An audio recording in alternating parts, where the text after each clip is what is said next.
হরে কৃষ্ণ।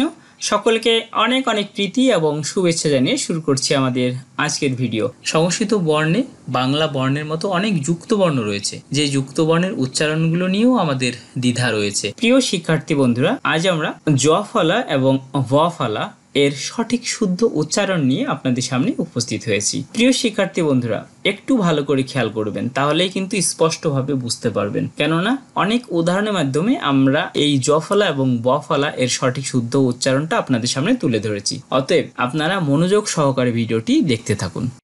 হ যোগ অন্তস্থ জ। আমরা অন্তস্থ জয়ের উচ্চারণটা এখানে সুস্পষ্টভাবে জানবো। যে কোনো বর্ণের সাথেই যখন জ ফলা থাকে তখন সেই জ ফলার উচ্চারণটা কেমন হয়ে থাকে এবং সেই উচ্চারণটা বাংলা উচ্চারণ থেকে কতটা ভিন্ন সেটা আমরা এখানে স্পষ্টভাবে দেখব। যদি জ ফলা প্রথম বর্ণের সাথে থাকে তাহলে প্রথম বর্ণের সাথে রসিকার হয় এবং পরে অ। আর যদি মাঝে বা শেষের বর্ণগুলোর সাথে জ ফলা থাকে তাহলে এর উচ্চারণটা রস ই এবং পরে অ এর মতো উচ্চারিত হয়। প্রথমে আমরা দেখতে পাচ্ছি মুহ হিয়তি। এখানে হ সাথে জ ফলাটা রয়েছে, এই হটা তাহলে অর্ধেক উচ্চারিত হবে। আর জ ফলার উচ্চারণটা হচ্ছে ই অ। যদি জ ফলা মাঝের বর্ণ বা শেষের বর্ণের সাথে থাকে তাহলে এর উচ্চারণটা ই অ হয়ে থাকে। এখানে রস ই হবে, রসিক কার নয়। তো এখানে আমরা দেখবো মুহ ইয়তি। আমরা বাংলা কোনো গ্রন্থে যদি এটা পেতাম তৎসম শব্দরূপে তাহলে এটা উচ্চারণ করতাম মুজ্জতি, কিন্তু এটা যদি সংস্কৃত গ্রন্থে আমরা পাই তাহলে উচ্চারণ করব মুহ হিয়তি। এরপর আছে বিউড়াম। প্রিয় শিক্ষার্থী বন্ধুরা, আমরা এর আগের ভিডিওতে বলেছি যদি কোনো বর্ণের সাথে ফলা বা কার চিহ্ন থাকে তাহলে ফলার উচ্চারণটা আগে হবে, কার চিহ্নের উচ্চারণটা পরে হবে। তাহলে এখানে যে বটা দেখতে পাচ্ছি এই বটা মূলত অন্তস্থ ব, যার উচ্চারণটা ভি এর মতো হয়। আর এখানে জ ফলার উচ্চারণটা আমরা আগে বলেছি যদি প্রথম বর্ণের সাথে জ ফলা থাকে তাহলে রস্যি কার হয়, তাই এখানে বয় রস্যি হবে বি।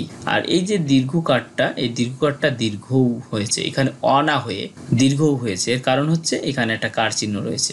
যদি জ ফলার সাথে কোনো কার চিহ্ন না থাকে তাহলে এই অ এরকম একটা উচ্চারণ হয়, কিন্তু যদি জ ফলার সাথে কোনো কার চিহ্ন থাকে তাহলে ই অ না হয়ে এই পরে যে অটা হলো এই অ পরিবর্তিত হয়ে কার চিহ্নের উচ্চারণটা হবে। এখানে যেহেতু দীর্ঘকার রয়েছে সেহেতু এখানে দীর্ঘ হবে। যদি এখানে এ কার থাকতো তাহলে এখানে এ আমরা ব্যবহার করতাম, তাই এর সঠিক উচ্চারণ হবে বিউ রাম। এরপর আমরা দেখতে পাচ্ছি তিয়াক।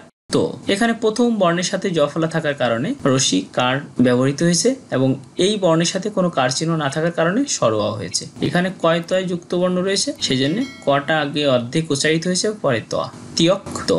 এরপর আছে শিস ইয়েন। এখানে আমরা বাংলায় বললে বলতাম শিষ্যেন, কিন্তু আমরা যদি সংস্কৃত গ্রন্থে এই শব্দটা পাই তাহলে উচ্চারণ করব শিস ইয়েন।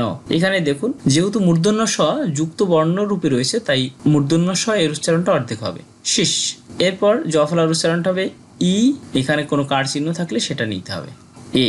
হ্যাঁ, এখানে আমরা এই অন্তস্থ আয়কারে এ না দিয়ে স্বরবর্ণ এও ব্যবহার করতে পারি। শেষে মূর্ধন্য রয়েছে, তাহলে উচ্চারণটা কেমন হলো শিস ইয়েন এবং শেষে আছে দিপ ইয়ৌ। দেখুন প্রিয় শিক্ষার্থী বন্ধুরা, এখানে বটা হচ্ছে অন্তস্থ ব, সেই জন্য উচ্চারণটা ভি এর মতো হবে দিপ।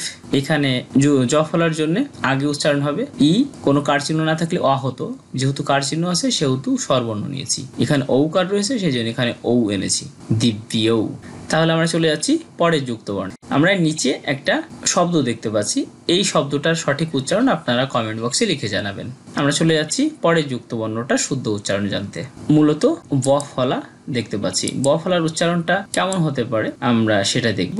তাহলে ব ফলার উচ্চারণটা হবে উ অ। যদি প্রথম অক্ষরের সাথে ব ফলা থাকে তাহলে কার চিহ্ন বসে সেই বর্ণের সাথে, আর যদি মাঝে বা শেষের কোনো বর্ণের সাথে ব ফলা থাকে তাহলে স্বরবর্ণ বসে উ অ। এই বটা মূলত অন্তস্থ ব, যেটা স্বতন্ত্র রূপে থাকলে ভির মতো উচ্চারিত হয়। আর আমরা এখানে মূলত শিখব যুক্ত বর্ণ, যার উচ্চারণটা হবে ওয়া এর মতো। প্রথমে আমরা দেখতে পাচ্ছি মহেশ ওয়াসা। একটু খেয়াল করুন, মূর্ধন্যস্বর সাথে ব ফলাটা রয়েছে, তাই মূর্ধন্যস্বরটা অর্ধেক উচ্চারিত হবে। এখানে ব ফলার জন্য উ অ বসেছে, যেহেতু এখানে কার চিহ্ন রয়েছে তাই অন্তস্থর সাথে সেই কার চিহ্নটা ব্যবহৃত হয়েছে ওয়া। আর দন্তস্বর উচ্চারণটা ছয়ের মতো হয় ওয়াসা, মহেশ ওয়াসা। এরপর দেখতে পাচ্ছি অশ্বত্থামা। তালবস্বর সাথে ব ফলাটা, তাই তালব্যস্ব অর্ধেক উচ্চারিত হবে, কোনো কার চিহ্ন নাই তাই উ অ হবে। আর এটা হচ্ছে ত যোগ থ থ যুক্ত বর্ণের সমন্বয়ে এটা গঠিত, তাই প্রথমে ত আছে, তর উচ্চারণটা অর্ধেক হবে। অশ্বত্থ থামা। আমরা নিচে আর একটা শব্দ দেখতে পাচ্ছি, আমরা এই শব্দের উচ্চারণটাও কমেন্ট বক্সে লিখে জানাবো। হরে কৃষ্ণ। আমরা চলে আসছি পরের উদাহরণে। এখানে আছে কপিত ওয়াজো। দেখুন এখানে ধর সাথে ব ফেলা রয়েছে, তাই ধটা অর্ধেক উচ্চারিত হবে, এরপর হবে উ অ এবং পরে বর্গীয় জ। কপিত ওয়াজো, কপিত ধ্বজ। এরপর আছে হত ওয়া, এখানে তটা অর্ধেক উচ্চারিত হবে, আর এই বয়ের উচ্চারণটা হচ্ছে উ অ আর পরে আকার। হত ওয়া। আমরা বাংলা বইয়ে এই শব্দটা পেলে বলতাম হত্যা, কিন্তু এর সঠিক সংস্কৃত উচ্চারণ হবে হত ওয়া, হত্তোয়া। এরপর আছে সোয়াজান। আমরা আগেই বলেছি বন্ধুরা, যদি ব ফলাটা প্রথম বর্ণের সাথে থাকে তাহলে কার চিহ্ন হবে, তাই দন্তস্ব উচ্চারণটা ছয়ের মতো হয়েছে, আর ব ফলার উচ্চারণটা হবে ও অ, পরে জন, সোয়াজান। প্রিয় শিক্ষার্থী বন্ধুরা, আমরা নিচে আর একটা বাক্যাংশ দেখতে পাচ্ছি, এটা প্রথম অধ্যায়ের 2 নম্বর শ্লোকের খণ্ডাংশ। আমরা এই যে দুইটা যুক্ত বর্ণ শিখলাম, এই দুইটা যুক্ত বর্ণের উচ্চারণ এই বাক্যাংশের মাঝে আছে, তো সেই অংশটুকুর সঠিক শুদ্ধ উচ্চারণ আপনারা কমেন্ট বক্সে লিখে জানাবেন। প্রিয় শিক্ষার্থী বন্ধুরা, আমরা নিচে আর 4টা যুক্ত বর্ণ দেখতে পাচ্ছি, এই 4টা যুক্ত বর্ণের সঠিক শুদ্ধ উচ্চারণ নিয়ে আমরা পরবর্তী ভিডিওতে উপস্থিত হব। আপনারা এই যুক্ত বর্ণগুলোর উচ্চারণ পরের ভিডিওর মাধ্যমে দেখে নেবেন। প্রিয় শিক্ষার্থী বন্ধুরা, আপনারা যারা এখনো আমাদের চ্যানেলটি সাবস্ক্রাইব করেননি, আপনাদের বিনীতভাবে অনুরোধ করছি আমাদের চ্যানেলটি সাবস্ক্রাইব করে আমাদের সাথেই থাকার জন্য, এবং ভিডিওটি ভালো লাগলে লাইক করুন, কমেন্ট করে আপনার মতামত জানান এবং শেয়ার করে আপনার বন্ধু-বান্ধব এবং আত্মীয়-স্বজনকে ভিডিওটি দেখার সুযোগ করে দিন। যে কোনো প্রকার ভুল ত্রুটি ক্ষমা সুন্দর দৃষ্টিতে দেখবেন। আপনাদের সকলে সুস্বাস্থ্য এবং মঙ্গল কামনা করছি। আপনারা সকলে ভালো থাকুন, ভগবানের নাম গুণাগুণ কীর্তন করুন এবং জগতের কল্যাণ করুন। হরে কৃষ্ণ।